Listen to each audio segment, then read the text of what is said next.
Добрый день, это форум Nobel Vision, Open Innovations 2.0, и мы продолжаем.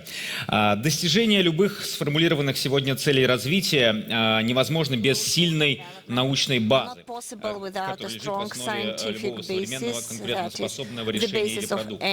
На следующей сессии с нашими спикерами мы обсудим, каков взгляд представителей науки на то, как должна работать современная система созидания в технологическом мире, позволяющая максимально эффективно использовать work that allows us to use the resources for the creation of new technologies, and where the optimum conditions for science are created. So today we have our moderator, Oleg Fomichov, the Director for the Strategic Planning and Development, Complex Prom. Our speakers, Kristina Kostromada, First Deputy of the Head of Department of Entrepreneurship and Innovative Development of Moscow, Kirill Kayem, Senior Vice President of Innovation, Skolkova, Vladislav Panchika, Co-Chairman of the Consultative Scientific Council, Foundation Skolkova, the Chairman of the Russian Foundation for Fundamental Research, Dieter Bimberg, the Executive Director of Center of Green Photonic Changchun Institute of Optics, of Exact Mechanics and Physics, Council of the Development Standard of Chinese Academy of Science Professor, the Director, Founder of the Center of Nanophotonic, Berlin Technological Institute, member of the Consultative Council of Foundation Skolkova. Gennady Krasnikov, a member of the Russian Academy of Science, Doctor of Technical Sciences, Professor General Director of the Research Institute of Molecular Electronics, member of the Consultative Board of Skolkova, Valentin Parmon, Chief Head of Institute of Catalysis of the Siberian Department of the Russian Academy of Sciences, and also Viktor Sofia, President of Samara University, member of the Russian Academy of Science, a member of the Consultative Board of Foundation. So, Oleg, please, you take the floor. Thank you.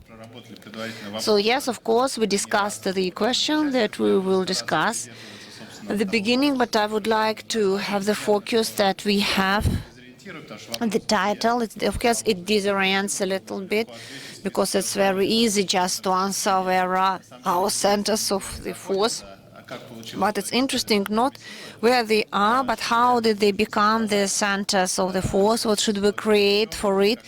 What conditions for scientists? How should the scientists cooperate with business, the innovative business system, and so that what the scientists did turned into the products and the technologies into the development of science. So we have several centers like this in this country. We'll discuss all of them. The representatives of all of them are here. And so at the beginning, I would like to describe the context a little bit, the scientific and technological context. So let's start with our online participant, Dieter Bimberg, who has a small presentation. We always have this innovative discussion, the comparison of innovations and science. So not everything that science does should turn into innovation. And the innovators think that they can do without the science and that they can generate themselves. So the question to Dieter is, how can you describe the modern approaches to the development of the technologies with your eyes as a scientist, and how the science can translate what it does into the real world, into the technologies and into the products that improves our life? Dieter, please.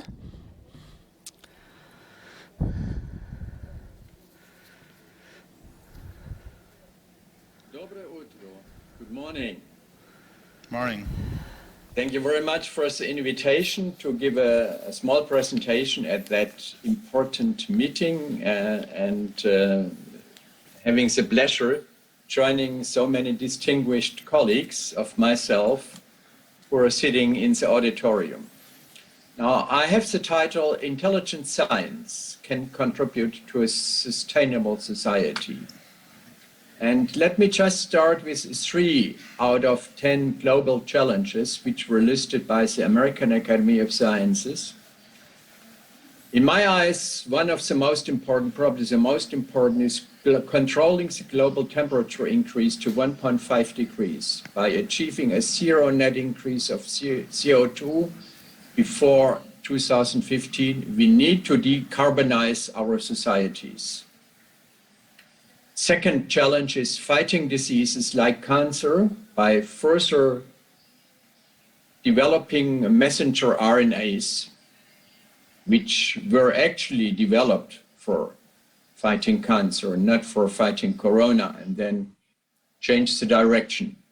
And then coming to my own area of research and development, controlling energy consumption caused by the exponential use of the internet and of data centers. And right now, having my talk, presenting it to you, I use the internet and data centers. Now, be aware that prediction of future challenges concerns the future, which is a difficulty. COVID-19 was certainly not predicted 5 years ago. Now I come to my area, the internet, predictions, and the reality of unpredictable demand for hyper data centers. In 2017, 4 years ago, Cisco, one of the global leaders for internet traffic, predicted more internet users increase from 3.4 billion to 4.8, more devices and connections increase from 18 to 28.5, faster speed, and more video viewing. A nice prediction. Altogether, accumulated annual growth ratio of 26% was predicted until 2022, which is soon. Now, is that true, this prediction? We can check now. It was completely wrong. The traffic growth is much larger than predicted. We have continuously emerging application, and the question is, which one is the next? We have presently 60% per year, or 100%, 100 times, not percent, sorry, in 10 years, yeah? 60% per year, 100 times in 10 years. Now, why does that happen? We do have cryptocurrencies, which were not predicted originally. And let me look together with you at the total electricity consumption of inhabitants with that of cryptocurrencies. The Netherlands population is 17.4 million. And in 2020, 122 terawatt hours were used of electricity were used by population. Blockchain uses worldwide 130 terawatt hours, causing emission of 63 megatons of CO2. So more or less exactly the same emission, which is created by the total population of the Netherlands, just blockchain. Now, blockchain is not the only cryptocurrency. We have many. I could have here a long list. Ether uses worldwide 57 terawatt hours, causing emission of 28 megatons of CO2. That means 45 coal power stations are needed, producing the amount of electrical power just used by blockchain. Now that is sufficient for charging 100 million fully electrical cars running 10,000 kilometers per year. Presently, we have worldwide only 11 million of such cars. Status May 21. Presently, 50% of the world's Bitcoin farms are in China. Why? Well, electricity produced from coal-burning power stations is very inexpensive. However, the Chinese government reacts now and tries to reduce it. On September 25th, 2 months ago, the Chinese government had a decision that they do not allow any more building any new Bitcoin farms, and they will reduce the present ones. Another electricity eating application is streaming. The total electricity consumption of streaming is 350 terawatt hours, causing emission of 170 megatons of CO2. The internet is not for free. We produce CO2. The internet total power consumption in the United States is 8 to 10% of US power production. Streaming dominates. Included is not augmented reality spectacles, streaming real-time videos that will have much larger power consumption. Then also not included in all our predictions, are connected cars. One connected car will produce 3 to 5 gigabyte per second or 10 terabyte per day data. And AI, IoT is all not accounted for in these predictions. So what we need is improving our R&D systems for creating new technologies, lift the borders between teaching, research, and outreach as a goal. The next generation of scientists and engineers should be taught how rewarding it is to become a leader solving not only one of the 10 great challenges of a society, but outreach from the academic world creates wealth. And that is actually the message, also the goal of Skolkovo Foundation. Yeah. So if you look at the shares of pharmaceutical industry involved in vaccine research, those who bought them very early are now wealthy people. So defining the goals, the future goals, must be done in trustful interaction between science and policymakers who must implement the goals which are predicted by the scientists. And finally, science and outreach are international. Decarbonization of the planet, controlling diseases are no national challenges.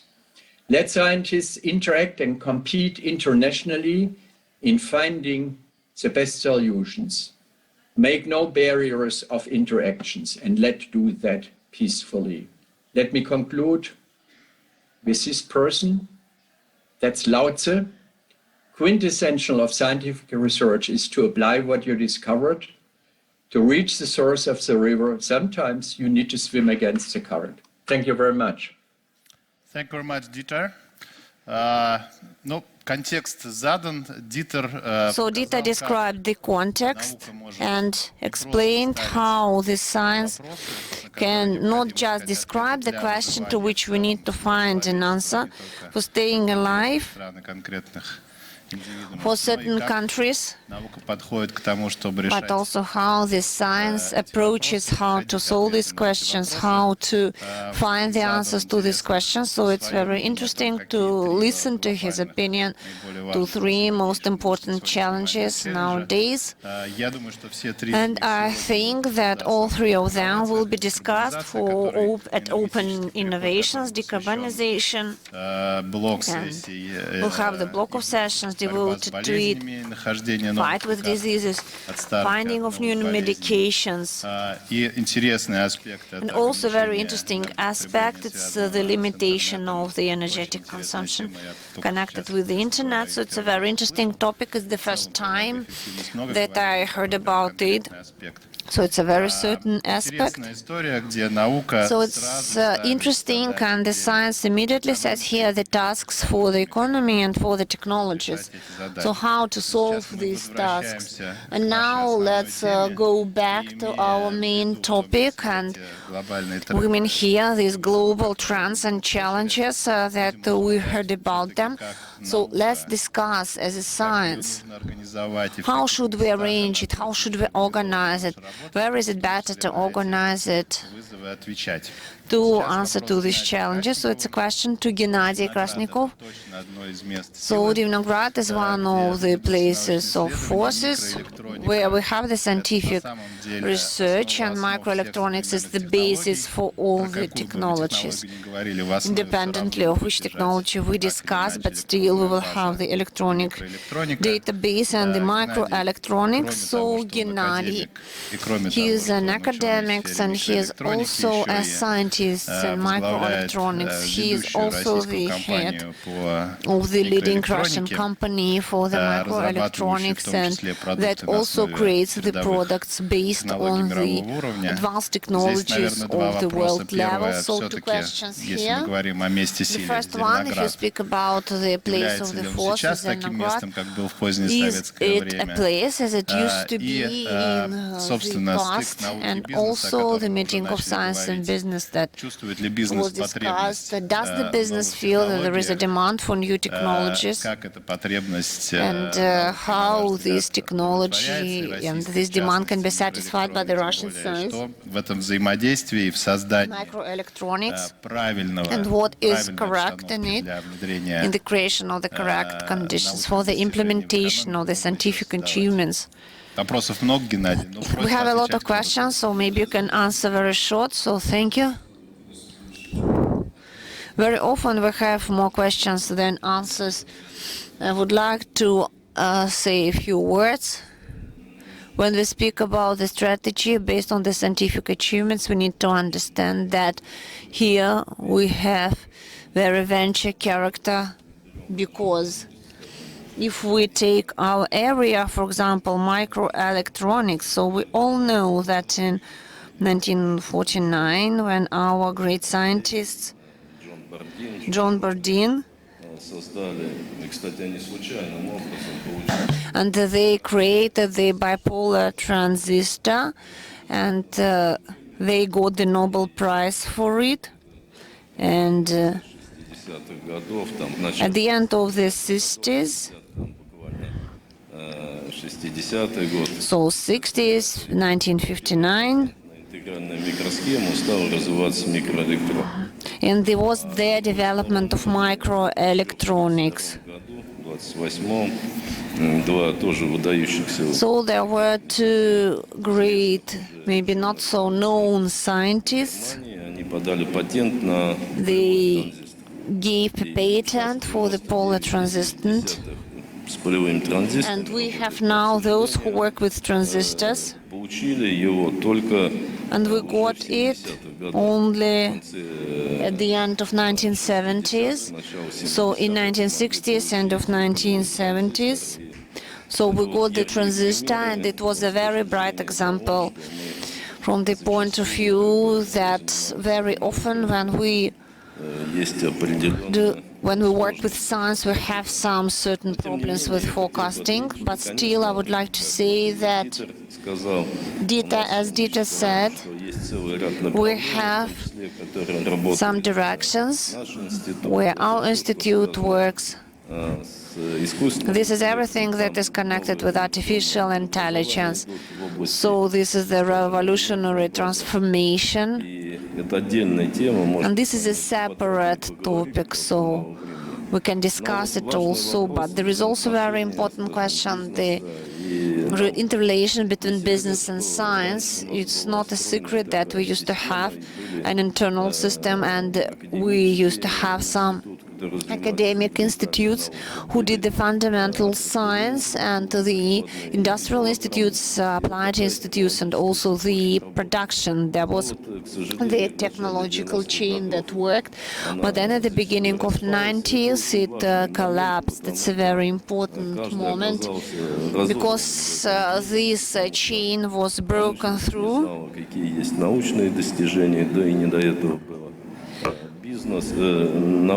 So business and science did not quite understand what it wants from it, and they tried to get some result and tried to offer this to the industries where they don't have quite a clear understanding. So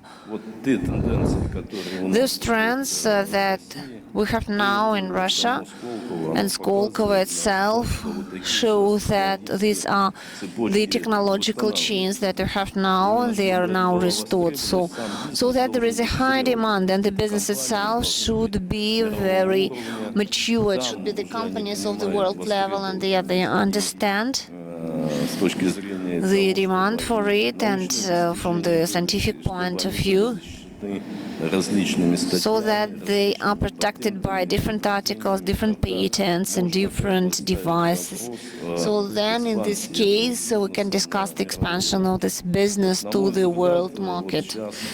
So in my opinion, we can see that there is the high interest of the business. So finally it became very mature, and it began to invest into the scientific research, and it became a very core things that is very positive. So from the point of view of Leningrad, I can see that, yes, it starts now to have the second breath. And our government, and of course, the president, first of all, understand the importance of it.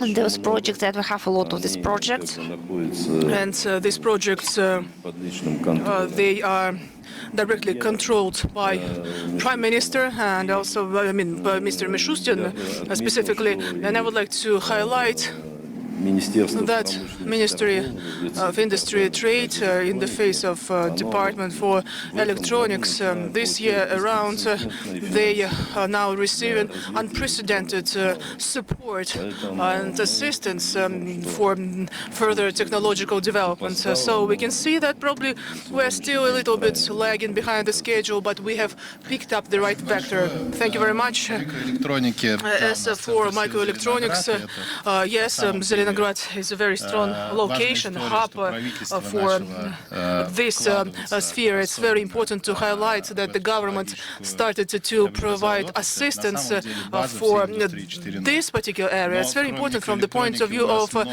Industry 4.0. But apart from microelectronics, we also quite a number of other technological spheres that are now being developed. So we have Gartner curves, the foresight, we are working on, and of course, from time to time, we are changing our priorities, but the country needs some center of competences to develop these areas, because it really shapes the economy in general. And I would like to address my question to Vladislav Panchenko. So what about you? What centers of competences do we need right now in Russia in order to use all those opportunities within the market to their full extent and to compete with the rest of the world? And how can we identify those technological niche in order not to make, mistakes? And we should not substitute real technologies by such a thing as hype. Well, we don't want to get trapped. We want to have clear definitions in place. We don't have, this blurred understanding of the processes happening right now within the global market. How can we identify those technological niche? And also, I'm talking about your work as well. You, at your establishment organization, you can see the big picture, in fact. Thank you very much for the invitation and for this opportunity to speak in front of such an audience. I would like to start by saying that from my point of view, well, it comes to niches or something that has already been created in the world. That is a very important task, and economic development is not feasible without that. But when it comes to some fundamental principles, we also need to form such niches on our own, and we should work from this fact. We should be aware of all the development trends, and we should understand how fundamental sciences work, and where actually the world is moving towards. And I think this understanding or vision is formed based on some very new approaches to, for example, educational sphere. I think that it should be, it should start at early stages, kindergarten, at schools. And I think that science has already become an interdisciplinary thing, and it's very important, very difficult to find a problem that could be classified as monodisciplinary. Just take any task, any problems. It requires different skills, different types of knowledge. At the same time, we have also a particular contradiction here. How can we teach our children to work with new paradigms, new logic, and how we can combine different things together? And you were right, absolutely, in saying that we should have clear and transparent definition in place. They shouldn't be, so to speak, blurred. Let me put it this way. How can we teach our children to work with different mathematical tasks, psychological issues, economic, social context, and they should become at the same time experts in quite a particular area? It's an absolutely brand new approach to our mentality and the way we work with all those things. We need to have good coaches, teachers in place. We are living right now in a multidisciplinary world. Our further development and formation or understanding of such niches or such processes depends a lot the academic level and scientific knowledge in general at our educational establishments, and only leading educational establishments can become leaders in this area that are supposed to do that, combine high technologies, different R&Ds, well, and so on and so forth. But it can only be done together with big companies and corporations because they are producers or manufacturers of final products for our people. They are the driving force of our economy, customers for our future development areas. The first academic university that started, to work with children at school, and they also work with nanotechnologies. That was academic university in St. Petersburg. It was supported by Mr. Malfyorov. He was one of the founders and members of our foundation. I should say that the consultancy council of the foundation, it keeps on working in this area. We work together with a number of Nobel laureates. Roger Corgernon, for example, yesterday he participated in our sessions. He is working very actively with us. And, well, when I think about that, yesterday I started to think about some new trends. Of course, we had already discussed that with different experts. We had already talked a lot about different startups. They have been exposed to different assessment and expertise at Skolkovo. So yesterday it was said that some big structures and banking sector, they started to use highly intellectual works developed by startups.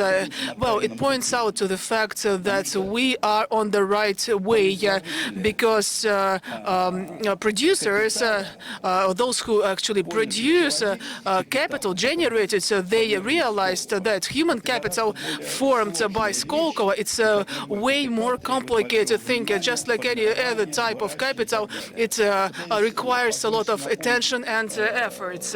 Well, and now I'd like to make reference to Nielsen Bohr, one of the physicists, and he worked with atomic nucleus. He's a real guru in nuclear energy. And he used to say that sometimes up to 100 visitors lived in his house. Also, family, his children lived with him. And the question was, how can you live in such a way? And he always answered that I'm here at the so-called intellectual kitchen. And this is like a real melting pot. And when we just have a very useful or good drop of such a work as a result of this work, then it can actually lead to big discoveries. So that's how he characterized his work. Now I would like to go back again to this idea. Well, it is a completely new approach to upbringing through the prism of education, and it goes as a continuous vector through the whole educational system. But at the same time, we should identify those niches through some interests of our customers. Why? Because they have this particular focus, and within this focus, they bring all those things together as part of one single process. And from this point of view, it's very important to create a very concrete, specific system based on those three pillars or principles. These are three main positions which are changes of the mentality in general with regard to the educational system. Also, point number two, also formation of educational universities. And just like yesterday it was mentioned, we can already see certain success. We did a great job, and we hope that this trend will be evolving in time and will be supported by many players or people around us. Thank you very much. Еще несколько мыслей в нашу копилку. Well, actually, you shared very interesting ideas regarding those niche, and I would say that this logic is quite reasonable. Of course, it is directly linked to business, to our educational system, and of course, a lot depends on our scientists. They are our front runners, and of course, they are those people who can identify major threats and can really make us have this kind of breakthrough we have long been waiting for. But of course, it can only happen some particular geographic areas or hubs where science and business meet together, participate in close cooperation, and create this kind of melting pots. And Moscow is one of these locations. And with all my due respect and love for Novosibirsk, I would like to give the floor still to Vladimir Paramonovich and Balas. I'm going to also give the floor to Novosibirsk, Yekaterinburg. Well, of course, anyway, Moscow is now hub number one. We have regional and federal aspects. At the federal level, a lot of funds allocated for academic and educational development. And Moscow, as one of the Russian entities, is directly involved in the development of innovative structure, creating some kind of urban ecosystem. And of course, well, these parts of this ecosystem can be classified differently. Well, anyway, we cannot negate the fact that Skolkovo is a very important part of all those processes. Moscow creates some new formats of cooperation between business and educational system, and the Valley, Vorobyovo Gora, and Moscow Innovative Cluster, many other locations. And here is a question for Kristina Kostroma, Moscow. So, do we have some scientific priority niches here? And should we actually three major driving forces be put together in order to have in Moscow some kind of ecosystem infrastructure for their interaction? And so what about the government of Moscow there? Do they have any ideas regarding this issue? Do they want to support some R&D works for that matter? Something that could give you an opportunity to identify formats of points of cooperation between all those three pillars, education, science, and business. Thank you very much, colleagues. Well, in fact, that is quite a complicated issue for us because we are Department for Innovations, and we are meant to conduct different events and work with a particular policy. We needed to create and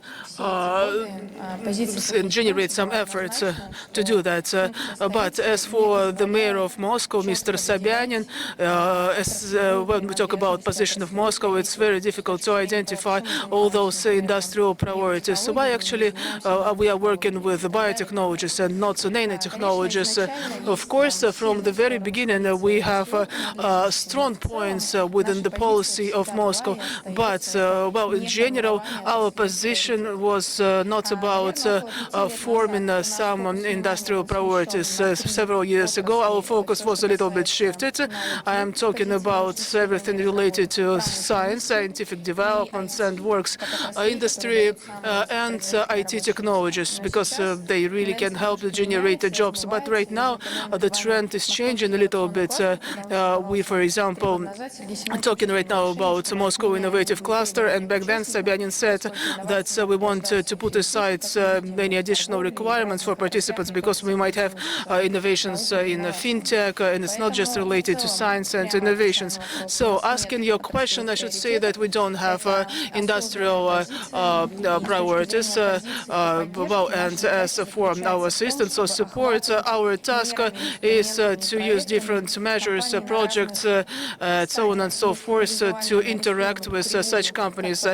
If we talk about this development curve from startup to IPO, our focus right now is to have instruments at every single stage for every company to make it to IPO. If we talk about young entrepreneurs or guys who are just thinking about such an idea, startup, of course, we want to assist them to develop competencies. If we talk about already existing industrial entrepreneurs, everything related to, for example, financial support, hardware acquisition, we have quite an intense agenda for venture investment. We have our own foundation. Also, we are communicating with our colleagues, and also we developed the society or community of business angels.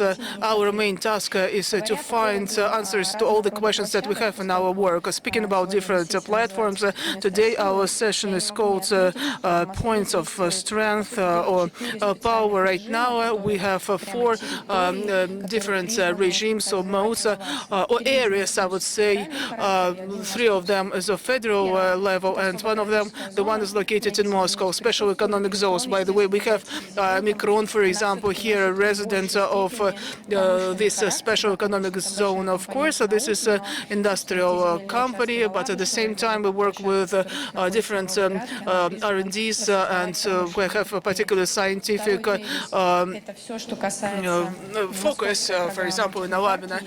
We also have a special program developed for Technopark in 2018 and 2015. Sobyanin supported developers just to have some areas for them where they could work, not offices. The third point, hub, this is Skolkovo. We understand this is a federal project, but we are a strategic partner, but we're trying to do our best to provide assistance.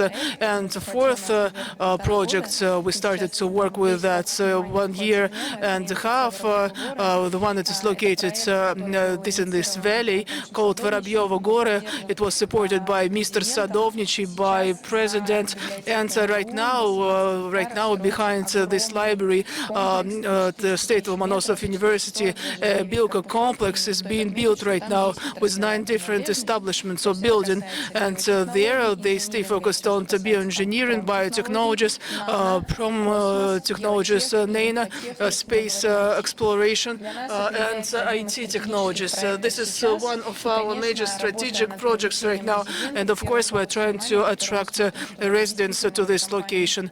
We want them to be companies with particular focus or R&Ds, and following a decree by Mr. Sobyanin, we realized that we need to create a new project, new initiatives within the already existing projects, and of course we really want to have to be linked to scientific works with, of course, also Moscow State University named after Lomonosov, but also there are some other correlations in place. So in case you are still thinking about that, find out more about that at Moscow.ru. There you can find more detailed information about this huge complex, well, the special zone, and I think that another complex will be built. Right now, we want to proceed to Siberian Department of the Russian Academy of Science, Novosibirsk city, one of the most important scientific centers right now. There they work with different spheres. I have a question with Valentin Parmonov. Well, it's not just about Siberian Department. Also would like to discuss this ecosystem in general. I would like to talk about the academic camp that you have right now. Well, speaking about this region and this geographic hub, system of scientific work, is it really that much linked to some specific areas of scientific works or studies? Well, you know, Moscow wants to support different locations and technological areas, and so there you have understanding of your competitive potential. So, judging from the experience in Novosibirsk, what is the best way to bring together science, business, and education in the framework of some technological links or chains, or something which is done by the Federation in Moscow when there are not so many variants, and we are trying to use a little bit different chain from startup to IPO, regardless of what industrial focus startup has. What about Siberian Way? Is it more about technologies? Yes. Then what kind of technological projects you have in order to have that in place? Or do you stay more focused on bringing together different factors? Valentin. К сожалению, вас не слышно пока. Unfortunately, we cannot hear you right now. Вот. My mic is on, actually. Yes. Now we can hear you. Colleagues, first and foremost, I would like to draw your attention to the fact that Novosibirsk and Novosibirsk Scientific Center is a part of a biggest structure in Russia, the Russian Academy of Science. This is the Siberian departments, and now it unites all 140 different scientific educational establishments, and it covers a territory of 13 million square meters. At the same time, in line with the governmental decree, it is responsible for scientific works in over 170 universities located again within this area. As for the concentration of scientific means or potential, Vladimir Putin at the beginning of 2016, he said that this is the Siberian capital of the Russian Federation, and well, it was also reiterated by our financial partners. Moscow, of course, is the capital of Russia. It's a very important administrative hub. St. Petersburg, cultural capital. Well, and as for scientific capital, I think this is a Siberian center in Novosibirsk. So 112,000 square meters. We have 53 different scientific institutes. They have different focus, different profile. At the same time, over here we have 22 university, and one of the best is the Novosibirsk State University, and well, there we have pretty much the same cycle that was mentioned by Mikhail Yakovlevich. We have math school, we work with physics and teach this our students and our people at school, children, these subjects. And also we have a chance to unite them and to make them work with different corporations. So we have this kind of interaction. Apart from that, we also have a scientific center called Vector. It was also mentioned. That is what we are actually based on. As for priorities of the Siberian departments, we were established not just to write articles, but in order to work on the protection of our country, and also to boost our industrial potential, to study Siberian resources, and to work with some connected problems. We have quite a few of them. We have particular climates. Our climatic conditions require particular attention. We also have a focus on the medical medical sector. We have a lot of minorities, peoples, well, of course, inevitably it leads to some humanitarian questions, socio-economic questions, and so on and so forth. And since during this session we talk about technical development, area of development, and scientific development, of course, we have quite a few questions on the agenda. At the beginning of 20s, we started to work with SDGs and such a phenomenon or such a trend as sustainable development. Mr. Kaptura was directly involved in the development of particular rules. He is also our third head of our Department for Scientific Development in Novosibirsk. We also work with energy-saving technologies. We work with technologies that help us improve quality of life.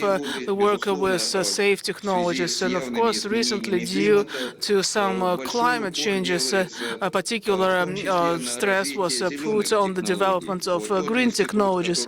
So the Institute have been working for over 20 years as a director. This is the biggest Russian chemical institute of catalysis. For over 40 years, it has been dealing with such an issue as hydrogen-based energy. We, as experts in chemistry, know a lot of very important features or things related to the use of such an energy. And not long ago, a decision was taken to create a special center of competences based on a national technological principle in Russia. And again, it is done at the Institute of Catalysis. We also have quite a number of issues with some particularities of the region. And right now, it receives over 80% of the overall product produced this area. And all those resources are concentrated not in Siberia, but in other locations. Still, we also have a chance and opportunity to work against such backgrounds. So the Siberian Department of the Russian Academy of Sciences started to restore its functions. Of the Academy of Sciences as the main integrator of the multi-profile work. So we did a great volume of work, and we had 2 stages. And we had a very big expedition connected with the problems of the ecology and the big tragedy that happened there at the beginning of last year. Then there is the big expedition connected with the biodiversity of this zone. So we work now with the Russian business so that we can start then mining these parts, and that can provide for the green energy. So you know that the quantity of lithium that is required to put the transport into the electric format is maybe 20, 40 times more. Then we need new sources, and it is connected with rare elements. So we concentrate also around these problems, and it's also very important. There is a very important problem. This is the problem of the ecology. So this is our Baikal. And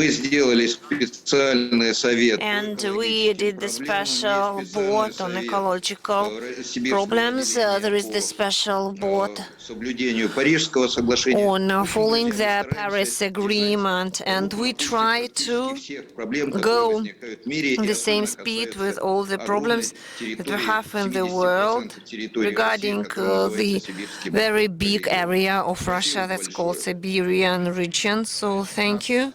Thank you. We have just a little bit of time, and we have 2 speakers So we try to ask you to like each other and to save the time, but you will have the common topic, ecosystem, what is necessary to develop science and education on some certain territory. So the question to Valery Sofer in Samara in the 20th century, there was the aerospace cluster created because it was on the basis of Samara Scientific University.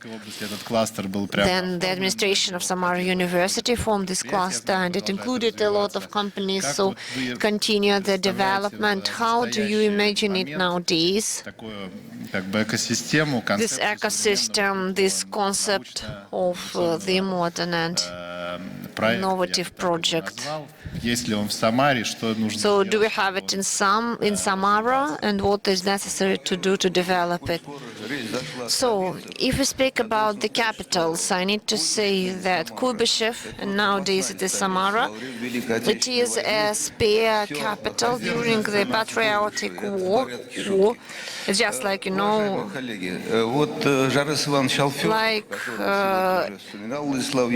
it was like a joke, and the question was that the main problem is that this science is not divided from the economy and production. And then after I heard to Kirill Karimov, I started to become more optimistic. So yes, you can maybe break through this wall between science and the production and economy. So this goal then goes very well along with the order of the President on the national goals and strategies of the creation of 15 scientific centers. That was according to the competition. The first 5 were appointed, and then the first 10 were according to the competition. This educational centers work, and frankly speaking, regarding the serious breakthrough that we can see here in Skolkovo, I cannot feel it, and I cannot feel that this promotion of scientific results into the industry can happen. Why? Because so it was created, and then at a certain place it has some virtual character. So they are associated with a certain range of scientific educational organizations. Then they calculate the results of this activity, and then they try to cooperate with corporations and with the production. So, but it was not fulfilled very well. These 15 educational centers could take for a prototype what is done in Skolkovo, but something is missing here. A lot of things, and 12 years ago, when Dmitry Medvedev was the president, and I participated in the first stage when Skolkovo just was projected, I was a part of one of the commissions. So everything went right, and it also was right because they published a lot of normative acts that allow Skolkovo to work how they work in the whole world. And regarding the scientific centers of the world level, here we don't have this normative basis. So from my point of view, I think it's necessary to have some additional acts. I would like to formulate it like this. So the creation of the scientific centers.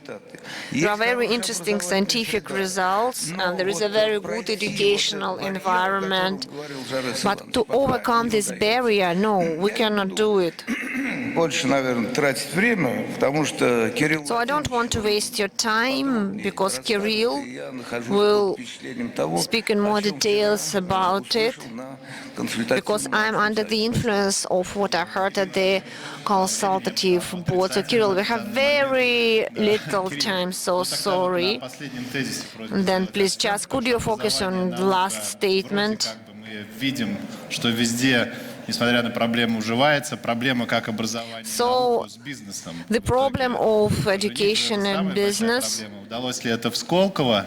И как was it done in Skolkovo? научно-образовательная компонента Сколково, насколько эффективно взаимодействует? And was it effectively, did it effectively work? How effective was the cooperation with Skolkovo? Мирового уровня. Поскольку времени мало, я буду говорить в таком So I would like to коротких высказываний. be very short, Это все по пунктам. and I would like to structurize it according to the points. На наш взгляд, это комбинация различных компетенций. So it's a combination of different competences. Предпринимательские These are компетенции. scientific competences, entrepreneurship competences. И действительно, это очень большая So it's a very big difficulty, and it's a big difficulty in the whole world, because a scientist and entrepreneur, they're absolutely different people. своей жизни любопытством, желанием So a scientist is very curious, wants to understand what is inside. The entrepreneur wants to make money. наверное, в 10% случаев это So in 10% of the cases, it can be in one person, but in other cases, we need to collect the team. нескольких групп людей, So it's a combination of several groups of people who can work together, and we're going to promote these любопытство ученых. science that can create the fundamental science into the real practical use. Это место. Вопрос. So the second statement, Нужно место сейчас в современном мире. so do we need the place in the modern world? So here in this session, we have part of people physically here in the hall, and we have also the hybrid format. So they are participating online. The intellectual work now has absolutely different forms, and the question of the presence of physical infrastructure for the significant part of scientific science is not so much important. So actually we need the infrastructure that is interconnected either with the fundamental science or with the presence of centers that do the phototyping. При этом, совершенно не обязательно это должно But быть физически. it should not be physically in the same place. Стартап, на самом деле, и когда Because Skolkovo is a big startup. в прошлом году мы десятилетие справляли. Last year, we celebrated 10 years of Skolkovo. The idea was to collect in one place the competences in different labs and to build a territory that will be for 800 startups that can function all together in the same place. Это стало не нужно и стало So it was not necessary. It was clear the fifth year of Skolkovo that it's necessary to change the model, because the place of force is the networking and the possibility to connect different competences. которые наши стартапы используют. Even the labs that are used by our startups, they're included in the center of collective use, in the chain of collective use, and they are in the whole Moscow, in the whole country, so it all works together. Если посмотреть на то, Because if we have a look at how the science works, это по сути technological work, so it's a collaboration, not at the level of the countries, but at the international level. Наверное, краткого выступления, наверное, So from the point of view of a short speech, количество таких предпосылок. of course, maybe it's necessary to give some predispositions from the point of view of predispositions. So thank you for your kind words, for the kind words devoted to Skolkovo. But Skolkovo По заказу правительства выполняет две функции. does it on the order of the government, two functions. So first of all, to provide this network that includes the investors, the entrepreneur, the scientist, and different infrastructure units that exist in the whole country. And the second role is the propaganda of this activity. And so in 10 years, we can see that this role is done successfully. Про несколько цифр. And so, regarding some numbers in 2020, startups, not we as startups, but startups had the profit on 160 million rubles, 70% they are startups of early stages, and this year Перевалит за 200 миллионов. the profit will be more than 2 billion euros. Свои эмоции, So the cost силы, of the время companies who invest money It's really amazing. С точки зрения Сколтеха, And from the point of view of Skoltech, в короне Сколково, Сколтех it's a pearl in the crown of Skolkovo. университет — это очень длинная история, да, вот. So university, it's a very long story, and those universities who are younger than 70 years old, they are called young universities. So Skoltech is now in 3 top leaders, according to the publications of higher rate studies among young universities of the world who are younger than 70 years old. So Skoltech Хорошо оборудованных, уникальных лабораторий. is a very well-equipped lab on this territory. More than 90 teams who are created, and from the point of view of the demand, Skoltech is aimed at applied studies. It's contracted for 5.5 billion. I mean, these are the orders of the industry to create certain studies. So we are moving forward, and 100% our place of force is not some special territory, though we are developing it as well. So when at the beginning of Skolkovo, many people evaluated Skolkovo as a developer project. Many people said that, yes, it's in Moscow, it's very nice, it's very expensive ground, they will construct everything, but no, it's not like this. And in the development, yes, it is, yes, developing, and there is a line who wants to put their centers here. But the main thing that we're doing here is, as a very old logo, so we're connecting people. So we connect the developers, investors, and scientists so that it can work together. So thank you. We're a little bit out of time, but all ingredients of what is the location of force, we heard everything. So what was what unites them, so that we can have this burst of energy in the physical or virtual world. So it's an answer that is looked for in the whole world. And I hope that, first of all, yes, we managed to do it in some certain places, and we will manage to do it in our future. So thank you, first of all, our dear participants of the Academy and listeners who were with us online and physically in the audience. So thank you.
Мы – транспортно-логистический холдинг «Российские железные дороги». Мы развиваем транспортную инфраструктуру страны, строим новые станции, вокзалы и создаем новые возможности для вашего бизнеса. Лучшие скоростные и высокоскоростные поезда сделают ваше путешествие комфортным и безопасным. Мы – локомотив экономики. Сотни миллионов тонн грузов ежегодно. Развитие науки и социальной сферы – это наш вклад в благосостояние страны и ваша уверенность в завтрашнем дне.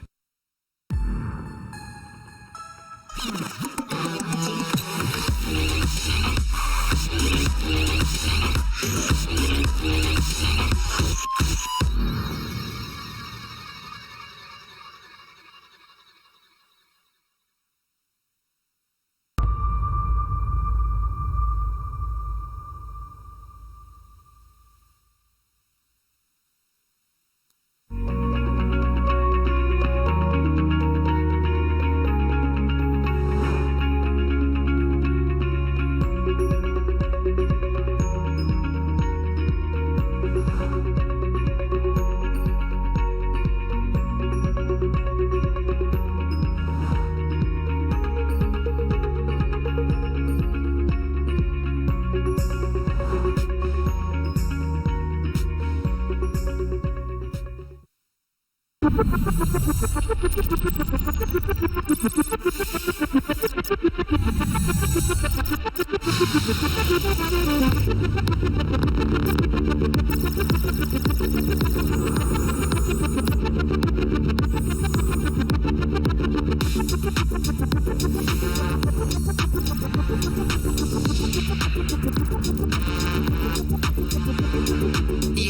новая Hyundai Creta. Hyundai.